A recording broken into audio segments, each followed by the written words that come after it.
Causal attribution. Causal attribution theory, CAT, as I'll just drop the acronym in there, is born out of attribution theory. Okay, and attribution theory is looking at the thought processes that are connected to motivation, right? So it's this cognitive approach to looking at and trying to understand motivation. And motivation is really important, and we'll talk more about it later on. But there are so many antecedents or factors that have to kind of click into play for us to really understand motivation, which for a lot of leaders, for a lot of coaches, is something that's really, really, really important. But let's get back to attribution theory. It really assumes that people try to understand and explain what happened. And they do that so that they can hopefully, in the future, predict a better result, right? You want to have control over the future event. So the intent from this point of view, of every human being is to try to explain their own action in terms of the perceived causes, right? And so we want to attribute causes to whether we're successful or not. And that's really where the name comes from. So think about this for an example. Whether you're looking at athletes or working with employees, it doesn't necessarily matter. But we're in a constant mode of assessing their performance, right? And we do that because obviously we want our unit to be more productive, but we also want to help that individual get better.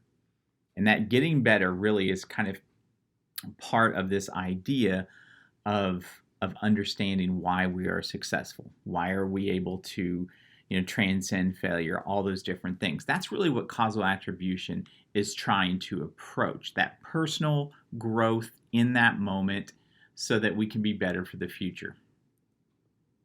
As you can imagine with any type of psychological theory, there are a lot of concepts that are going to be associated with them. Now, we're only going to talk about a few of them, but they can get rather complicated. And I want you to keep remembering as we go through this short discussion, whether we're talking about stability, controllability, locus, remember, they all work together. That's kind of the idea of causal attribution theory, right? It brings together all these different concepts. So as a leader, and you're really trying to motivate maybe your sales force, or if you're a coach and you're trying to increase the performance of your team, all these things must work together. But let's talk about the individual parts first, okay? Locus, all right? And locus is just really the location of the cause. And this is in reference to whether you perceive the cause to be internal or external. Okay, and this is going to be associated with self-esteem. And keep that in the back of your mind as we're kind of walking through this. If athletic success is attributed to something internally, right, whether it's being clutch, whether it's working hard, whether it's how you prepared at that particular moment, then that's going to lead to increased motivation, and it's going to lead to a modicum of pride. You're going to feel proud about how you worked hard and you saw the payoff, right?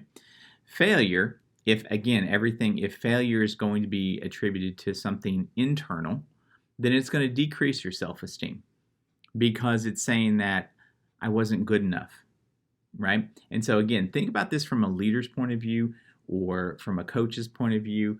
You're trying to make sure that they don't attribute too much of the cause to internal things, right? Because we know that, baseball and softball are just wonderful examples because, when you talk about a batting average, right, 300, good batting average, well, that means 2 out of 3 times you're not successful, right? So the coach or the team leader realizes that most of the time things are not going to work out 100% in our favor. So we need to manage success so you don't get get the big head or too big for your britches, as I used to say when I was playing in sports or whatever. You don't want that ego to get too large, but then you don't want the failure to erode the progress moving forward. You don't want it to be so impactful that they're not able to move forward. Okay, so that's locus. Is the cause of the success or failure, is it internal or is it external? Okay, so put that in your back pocket and let's move on to the next one. Stability. Likelihood the cause stays the same or can be altered in the future. Do you think, does that athlete, for example, have an ability to actually change and impact what's going to happen in the future?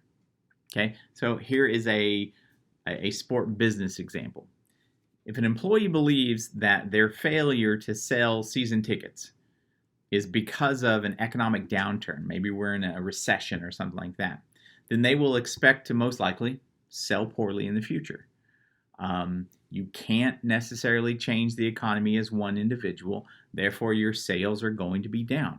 And the likelihood that you feel that you can alter that is going to be greatly diminished. Okay? So again, as a leader, as a coach, whether a future is stable or not, and when I say future, I'm talking about kind of whether you can have an impact, whether your team or whether individuals can have an impact and sort of control what's going on in the future. That's sort of akin to what we're talking about here with stability. Okay, is everything sort of predestined, or do you have an ability to impact what's going on?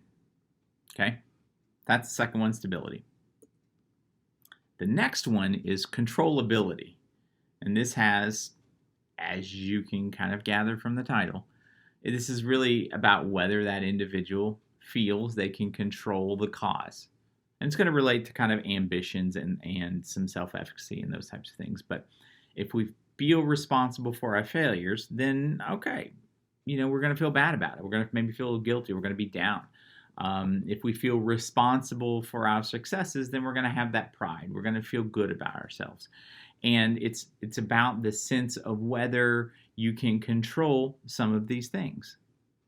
So causal attribution and motivation kind of work together, right? So think about, and I've never been a field goal kicker in the game of football or anything like that, but it serves as a really nice example, right? And football is kind of an interesting sport, and I use it for a number of examples because it's such a large sport, right? There are so many teammates, and oftentimes the positions are extremely specific, right? And sometimes there are even stereotypes that develop around specific positions, and that's when we're talking about the kicker. It tends to be someone who is separated from the team a lot, right? They do a lot of their practice on their own. They work with the punter and the special teams folks, but they tend to be separated. And so kicking a field goal, it's very interesting. There's a physical talent and skill to it, but there's also so many different things that you can't control that you have to take into consideration, right?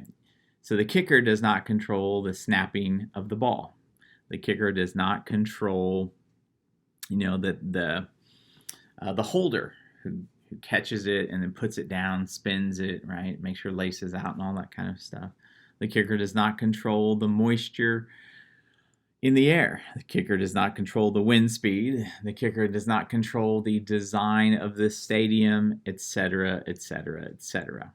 Right? So when you think about locus, when you think about stability, and you think about controllability, something like a putt in golf as well. What can you control? What can you not control? How much impact can you have?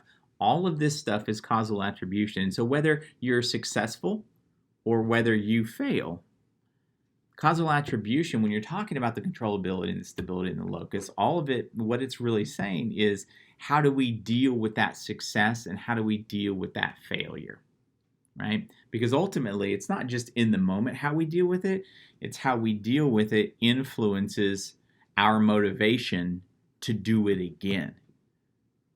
And so even if you're unsuccessful, you missed the field goal, but if you went through your process and, there was a lot of snow or the wind came and blew the ball, okay, you can feel good about what you've done. There's nothing you could do. The wind is what it is, right? But you can feel good about your approach. You can feel good about your process, which means the next time you're asked to go out there, You can feel relatively confident. You're motivated to go out and do it. You're motivated to get back into that position again because you feel, your self-esteem and your confidence are at a point where you feel like you can be successful not only for yourself but also for the team. All right, so that's how those things are kind of working together. I'd be remiss if we didn't talk a little bit about these other sort of attributes and things that are named in the psychological community that are kind of associated with causal attribution and motivation, but they deal with something usually off the field, and I think that's kind of an interesting place to talk about. So learned helplessness is where the individual, and for example, learned helplessness, self-fulfilling prophecy, labeling, these are things that oftentimes student athletes have to deal with, or individuals that work in intercollegiate athletics with student athletes, they have to address a lot of these issues on a day-to-day basis. So it kind of serves as a nice example. But learned helplessness is where maybe the student athlete, their dependency on others is perpetuated. And so if you do everything for them, then they don't learn how to do things themselves. That can be a huge thing. And so think about, controllability. Think about locus. Think about stability. But think about it in terms of an off-the-field type of situation, maybe involving academics in the classroom. Okay, learned helplessness is oftentimes with student athletes is perpetuated off the fields of play, of competition, and that kind of thing in regard to the academic portion of their obligation as student athletes. Self-fulfilling prophecy is exactly what it sounds like, is oftentimes, the student athlete, for example, will live up to or live down to, in some cases, many cases, the expectations that are associated with that stereotype of being an athlete. All right, so for a lot of people, they assume that if you are a student athlete, male or female, in an intercollegiate athletic setting, the assumption is that you are not as intelligent as maybe some regular students that are not involved in athletics. Well, we know that's not necessarily the case at all, right? But that if people hear that over and over and over again, sometimes they start to believe it, right? And that's where the self-fulfilling prophecy comes from. And again, kind of think back to just the simple concept of something like locus, right? Whether that, that the location of the cause for that failure is internal or external. And you could foresee a student athlete doing poorly on a couple of exams, and the next thing you know, people are telling them that they're not as intelligent as others, and then they start to believe it, and then that spirals and combined with learned helplessness. Next thing you know is potentially you have a student athlete who's not able to really maximize the benefits of being a student athlete, i.e. they're not able to tap into all the resources provided in an academic setting.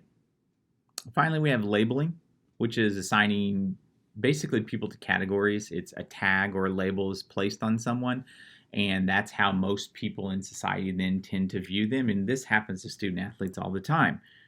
Well, shoot, the fact that we call them student athletes, that in and of itself is a label. We don't just call them students, right? We don't call students that are involved in the pep band, we don't call them something, student band members, or anything like that. We tend to self-select and then segregate out student athletes from the rest of the student population. That in and of itself is a label.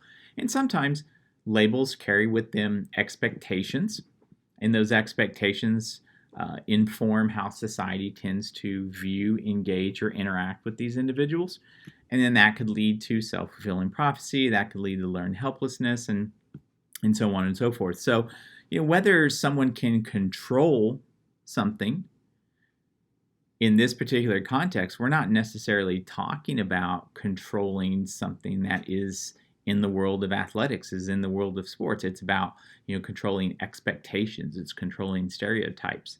And so student athletes, and I would make the argument, those folks that are involved in supporting student athletes, the more that they know about something like stability, controllability, locus, or even just, causal attribution theory in general, the more that they know about that, the more that they can help to support these individuals as they matriculate through a very complicated couple of years, right? Student athletes have a lot that they're dealing with, not just in terms of academics, as all students do, but they have a lot of extracurricular obligations beyond working out and nutrition and study hall and practice and all that. A lot of different teams have volunteer requirements. A lot of different teams are required to engage with donors or community members, and these are social situations that are difficult for some student athletes. And so how you go about preparing them to be successful in those situations is going to be key. And that's really kind of what we're talking about here with causal attribution theory, is just making sure that you as a leader, you as a coach, you as someone who's working with others, understands that interplay between the environment and the individual. We keep going back to this concept of the interactionism paradigm, right? And that's really causal attribution theory is talking about, no matter how prepared you are, no matter how strong your self-confidence is, sometimes the outcome in the sporting event or in competition may not be what you want. How do you deal with that? How do you, in the wake of potentially a failure, how do you move forward and stay motivated to keep continuing that? That's really what we're trying to get at. And that's what all these ideas are for, is they're just to help you prepare as a leader, so that as you are helping others develop personally and professionally, you can help them be as successful as possible as an individual. And ultimately, that's going to help your organization and or your team.